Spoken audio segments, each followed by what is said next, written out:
Bom dia, seja bem-vindo ao programa Ciência em Movimento. Hoje o nosso destaque é a entrevista com Marcelo Verli. Vamos falar sobre o lançamento do livro Educando para a Democracia. Seja bem-vindo à TV Petrópolis, seja bem-vindo ao programa Ciência em Movimento. Fique com a gente volta já. Em tempos de pandemia, a eficácia da prática de atividades físicas já foi mais do que comprovada. E para cuidar da sua saúde, você pode contar com a Corper. Com 3 unidades instaladas na cidade, a Corper conta com um time de profissionais capacitados para cuidar da sua saúde e lhe ajudar a alcançar seus objetivos.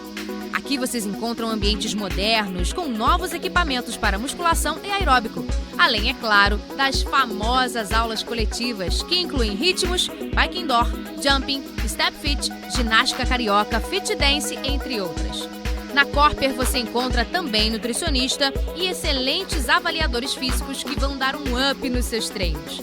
Nossas unidades possuem ainda estacionamento gratuito e amplo, com horário de funcionamento de domingo a domingo e com uma novidade, aos sábados funcionamento no período da tarde e noite. Tudo isso alinhado a um valor bem baixinho. Planos a partir de R$ 74,00, é isso mesmo, surpreenda-se, a partir de R$ 74,00. Estamos seguindo todos os protocolos de higiene para que seu treino seja realizado de forma segura.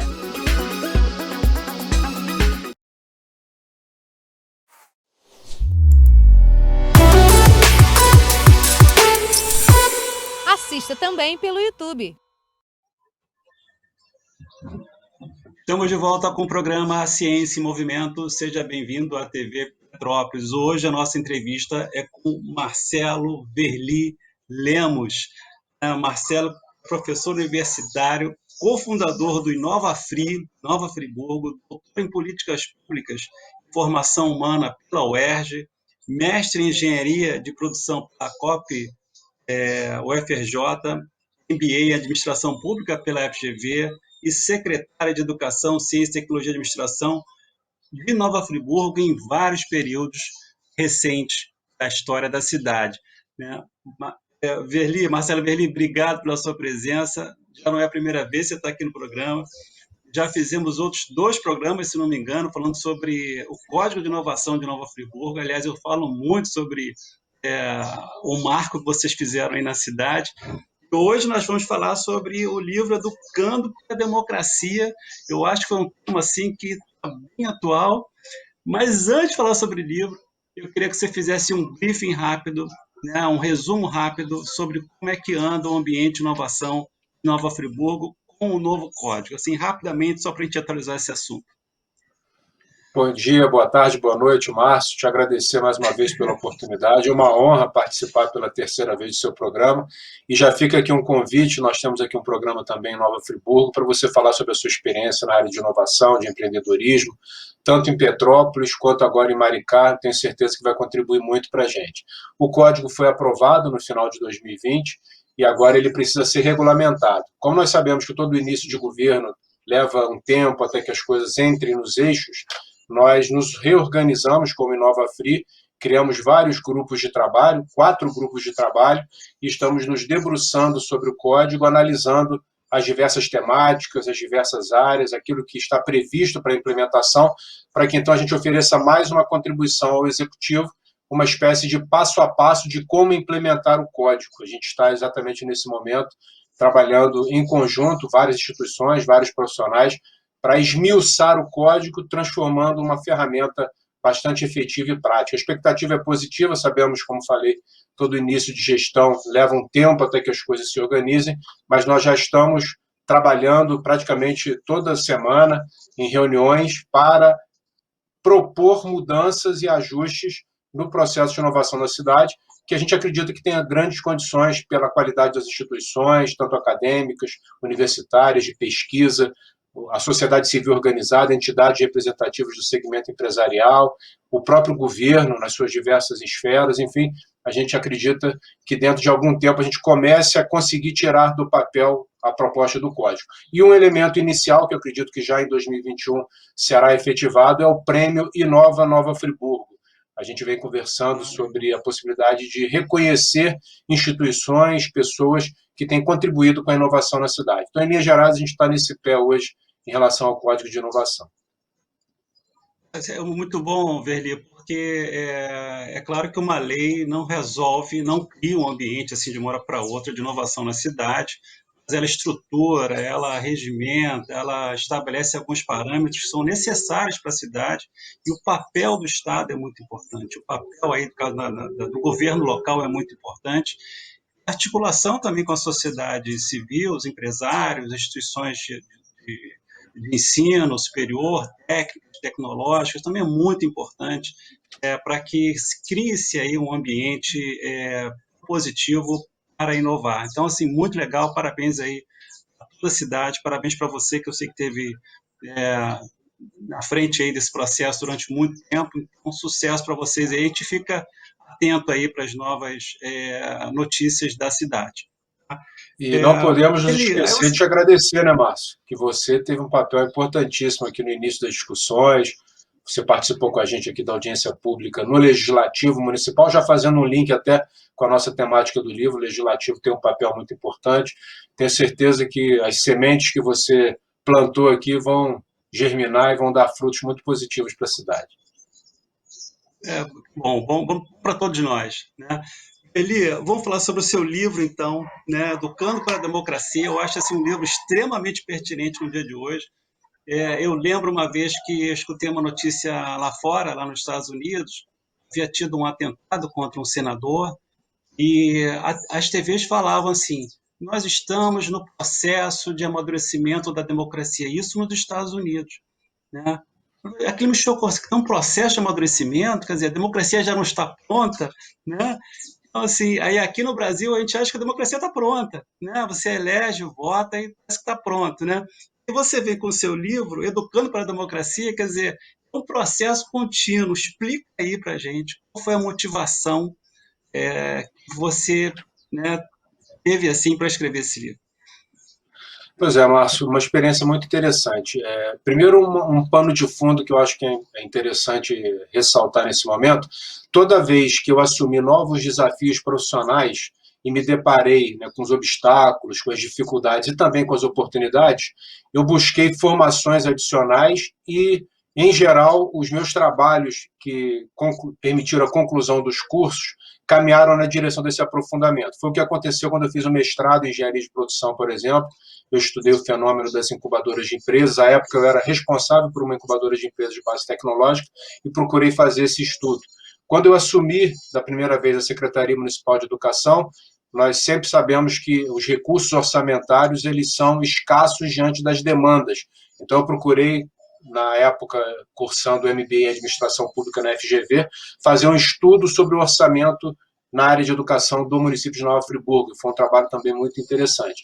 E aí a gente se depara agora com esse período de 3 mandatos consecutivos, de 2005 a 2016, quando eu exerci a função parlamentar na cidade, com muita honra, me senti sempre muito honrado de ser outorgado, né, como vereador pela população de Nova Friburgo, ao longo desses 3 mandatos. E percebia, desde o primeiro momento, um distanciamento, um certo afastamento, as sessões plenárias sempre muito vazias, um envolvimento muito pequeno da população. Eu sempre realizei audiências públicas para debater temas diversos, e a gente encontrava essas dificuldades de uma maior aproximação. A exceção quando havia grandes movimentos, manifestações de junho de 2013, crise na saúde, crise no transporte. Então, nesses momentos, a população muitas vezes se dirigia ao legislativo ao invés do próprio executivo. Isso tudo foi gerando essa reflexão. Quando eu concorri para poder realizar o doutorado, eu, em diálogo com o orientador, o professor Zacarias Gama, e em função de eu ter proposto e aprovado a criação da Escola do Legislativo, a gente, então, caminhou na direção da estruturação de um artigo, de um texto, de um projeto nessa direção. E aí foi muito interessante porque já havia escolas de legislativo em todos os estados da federação. Todos os estados hoje, junto às suas assembleias legislativas, contam com escolas de legislativo. Só que municípios, nós temos hoje, dos 5.570 municípios brasileiros, talvez na faixa de 120, 130, cerca de 2% só dos municípios brasileiros contam com escolas no legislativo. E muitas delas não estão ainda em pleno funcionamento. E as escolas, inicialmente, elas atuaram na direção de uma formação mais técnica, voltada a conteúdos técnicos para assessores, vereadores, os próprios parlamentares, o corpo técnico permanente da Câmara. E eu me deparei com um estudo do professor Hildo Cosson, da Universidade Federal de Minas Gerais, falando sobre o potencial papel que essas escolas poderiam oferecer, desenvolver no fomento à democracia. Então, a partir do estudo do Hildo Cosson, me abriu os olhos em relação à possibilidade das escolas oferecerem um papel, uma contribuição importante para o fortalecimento da democracia. E voltando ao que você falou, Márcio, se os Estados Unidos, que já tem uma tradição, já tem uma perenidade no seu processo democrático, vem passando por crises, inclusive recentemente nós vimos a invasão do Capitólio no dia 6 de janeiro, o caos, né, a guerra entre duas grandes correntes políticas. Vocês imaginem todos nós no Brasil, que nós temos uma democracia jovem, pós-redemocratização, cerca de 30 anos, e com uma série de problemas que são naturais do processo democrático e que a gente precisa combater de que forma? Com mais democracia, com mais politização, com maior engajamento e não com a demonização, não com o esvaziamento do processo político. Quando a política ela entra em crise, soluções que não passem pela política, pela democracia, vão aprofundar essa crise. E a gente faz um apanhado, aproveito também uma contribuição importante do filósofo italiano Norberto Bobbio, que falava sobre as promessas não cumpridas da democracia. E uma dessas promessas, exatamente a ausência de um processo de formação voltado à educação política, à educação para a cidadania, à educação para a democracia. E a partir daí a gente constrói, então, a base teórica e voa a campo. Entrevisto cerca de 15 escolas do Legislativo, responsáveis por 15 escolas em várias regiões do país, desde municípios de pequeno porte até municípios de grande porte, e também aproveito e entrevisto 15 lideranças aqui de Nova Friburgo, que eu chamo de cidadãos politicamente participativos, para poder fazer uma avaliação, se as pessoas entendem que a educação para a democracia é importante, o que falta para o país avançar, e uma característica que a gente não pode deixar de abordar, né, Márcio? Ainda o baixo nível de escolarização. Nós temos hoje cerca de 7 anos e meio de escolarização da população brasileira, em média. E outros países que já avançaram muito nas mais diversas áreas e também no campo da democracia têm um padrão de escolaridade muito maior. Não significa exatamente que, ao ter mais escolaridade, será propiciado um engajamento, uma maior participação, mas a pessoa passa a ter uma possibilidade de maior conhecimento das ferramentas das práticas. Mas não podemos também perder de vista, Márcio, que nós não temos uma democracia de alta intensidade no Brasil, aquela citada por Boaventura Santos. A nossa democracia ela tem muitas falhas, ela tem muitas carências, mas eu sempre me posto como alguém que acredita na melhoria, nos avanços, no aprofundamento, e por isso a gente então ofereceu essa contribuição. Me permito aqui apresentar o livro. Por favor. Tem até que calcular bem aqui, Educando a Democracia, Ressignificando os Legislativos Municipais, que oferece todas essas contribuições, e sabemos que o tema é ilimitado. Quantas obras existem a respeito da democracia? Eu li recentemente um livro, Como as Democracias Morrem, falando da experiência americana, e por mais que ela aparentasse estar caminhando para o fim, ela se rejuvenesce, e a partir da solução democrática, a partir da política, os Estados Unidos entram num outro patamar, inclusive de combate à pandemia, que eu acho que é um elemento que nos aflige de forma bastante importante nesse tempo. Eli, a gente vai fazer um breve intervalo, já vou deixar já 2 perguntas para você.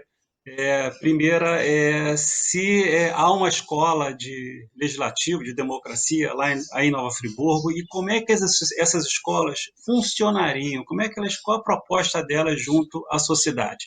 Vamos fazer um breve intervalo, voltamos já.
assista também pelo YouTube. Estamos de volta com o programa Ciência em Movimento, de volta à TV Petrópolis. Seja bem-vindo. Hoje estamos entrevistando Marcelo Verli, lançamento do seu livro Educando para a Democracia. Ele deixei duas perguntas para você aí, uma questão de como é que a Prefeitura de Nova Friburgo está se estruturando para uma escola do Legislativo, Escola para a Democracia, e como é que seria a estrutura de uma escola como essa? Muito bom, Márcio. Você toca em dois pontos importantíssimos, né? A gente, quando propôs a criação da Escola Legislativa aqui em Nova Friburgo, confesso que eu nem sabia de outras escolas municipais. Eu vinha participando de programações oferecidas pela Escola do Legislativo da Assembleia Legislativa do Estado do Rio e achei muito interessante a proposta. E, a partir dali, então, a gente estruturou um projeto de resolução legislativa no final de 2013, conseguimos apresentar ao plenário. Por considerar um projeto institucional muito importante, eu solicitei que todos os parlamentares subscrevessem comigo a proposta, e todos subscreveram, e a gente, então, conseguiu colocar para votação, e foi votação unânime. A partir de 2014, então, até 2016, que foi o último mandato que eu exerci, nós realizamos várias atividades. Recebemos o Florian Madruga, que era o diretor-geral da Gráfica do Senado e presidente da Associação Brasileira das Escolas do Legislativo e de Contas. Eu também desconhecia a existência da chamada ABEL, uma instituição que tem o papel de fomentar, junto às diversas regiões do país, a criação de escolas, criação e manutenção, aperfeiçoamento das escolas do Legislativo. Realizamos essa programação. O próprio professor Rildo Cosson, que eu citei anteriormente, ele veio a Nova Friburgo. Na época, nós podíamos fazer eventos presencialmente, hoje a gente está impossibilitado. Ele veio oferecer uma contribuição muito importante. O professor Marcos Cavalcante, da área de Inovação e Gestão do Conhecimento da UFRJ, foi meu professor no mestrado, veio a Nova Friburgo também. Fizemos uma programação em 2016 voltada às questões eleitorais, falando sobre legislação eleitoral, sobre campanha política, até porque o Legislativo é um órgão voltado ao fortalecimento da política e da cidadania. Então, foram experiências muito interessantes. A partir de 2017, assumiu o vereador professor Pierre, que você já teve a oportunidade também de entrevistar, por conta do Código de Inovação. Ele realizou também um trabalho junto ao ex-presidente da Câmara, Alexandre Cruz. Mais recentemente, têm sido realizadas novas edições, novas programações. Nós fizemos, em parceria com a Universidade Estácio de Sá, no último trimestre de 2020, seria realizado a partir de março. Em função da pandemia, houve uma suspensão, nós retomamos no segundo semestre, realizamos um projeto de extensão, tivemos um apoio importante do Ricardo Lengruber, que é professor, mas também é aluno do nosso curso de Direito, e realizamos um curso de formação política para pessoas de uma maneira geral, alunos, cidadãos de Nova Friburgo e de outras cidades da região. Interessante, Márcio, a pandemia ela traz consigo os riscos, mas também as oportunidades. A expectativa era alcançarmos 500 alunos com a proposta original desse curso de formação política. Em função da pandemia e da transmissão através da internet, a última vez que eu fiz esse levantamento, quantas pessoas tinham acessado? Mais de 6.000 pessoas já tinham acessado os conteúdos. 12 vezes mais do que a gente tinha pensado originalmente. E foi também uma parceria com a Escola do Legislativo. Tivemos a participação do Hugo Lontra, da Silvia Sveiter, do Ricardo Costa, que são profissionais da Câmara Municipal. Então, a gente acredita que esse fortalecimento da Escola do Legislativo vai contribuir para o fortalecimento da própria democracia no nosso município. E a gente acredita muito no conceito do letramento político, que é um conceito central, oriundo da própria tese, base da tese e também oriundo. E a gente, a partir de todos os estudos e todos os levantamentos realizados, a minha visão sobre letramento político, que também é um conceito novo, que eu não conhecia até então, conjuntos de ações que objetivam instrumentalizar o cidadão com conhecimentos e práticas que o permitam ampliar sua consciência cívica e política, melhorar seu engajamento, tanto em mecanismos da democracia formal, voto, partidos, eleições, quanto em outras instâncias que demandem maior participação da sociedade. porque não são só processos eleitorais, né? A gente tem que pensar de uma forma mais ampla na democratização da sociedade. Associações de moradores, sindicatos, grêmios estudantis, diretórios acadêmicos e até mesmo, por isso eu incluo esse termo no título da obra, bem como ressignificar o papel do legislativo, buscando uma maior aproximação junto à sociedade. Então, é esse o papel do letramento político, que é um dos fundamentos da educação para a democracia.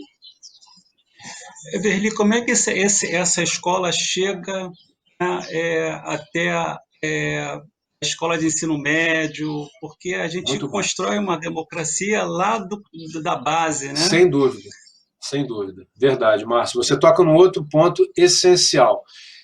Eu também fui autor aqui em Nova Friburgo, juntamente com o ex-vereador à época e posteriormente prefeito da cidade, Rogério Cabral. Ele apresentou o Câmara Mirim e eu apresentei o Jovem Vereador. Como havia 2 projetos caminhando, eu acho que esse é um exemplo até de uma boa democracia, ao invés de um forçar a barra para que o seu projeto fosse aprovado, nós nos unimos e transformamos no projeto Câmara Jovem, que é mais uma ação voltada à educação para a democracia. Então, a cada ano, a partir de 2000, o projeto ele foi aprovado em 2007, 2008, levou um tempo até ele ser operacionalizado, e a partir de 2012, a Câmara Municipal de Nova Friburgo, todo ano, ela reúne, a partir de um processo de identificação junto às escolas, ao final dos anos iniciais e também do ensino médio, alunos e alunas interessados em simular uma Câmara Municipal. E esses alunos participam, então, tem uma cerimônia de posse, visitam a Câmara, conhecem os projetos, conhecem as demandas da sociedade, participam de sessão e, a partir daí, tem uma transformação na sua concepção sobre a importância da política. Então, a Câmara Jovem é uma das ações voltadas à educação para a democracia, e nós temos também já aqui em Nova Friburgo, como há também no Parlamento, na própria Alerj, o Parlamento Jovem, inclusive ao final do mês de maio eu vou participar de uma programação do Parlamento Jovem da Alerj. A gente acredita muito nessa integração com o ensino fundamental, com o ensino médio, e ao final do mandato eu ainda elaborei mais um projeto, que é o projeto Vereador Vai à Escola, para que os parlamentares se dirijam periodicamente às instituições educacionais para apresentar a sua visão sobre o legislativo, a diferença entre os poderes. A gente olha assim hoje o conflito, né, Márcio? Hoje está mais aguçado entre executivo, legislativo e judiciário. Mas isso faz parte do processo democrático. Isso é o que se chama de princípio da separação entre poderes. Foi isso que a sociedade organizou através das contribuições de Montesquieu para que o absolutismo fosse esvaziado. E hoje a gente vê pessoas defendendo o fechamento de uma instituição. Isso é uma sinalização da crise da democracia que nós vivemos.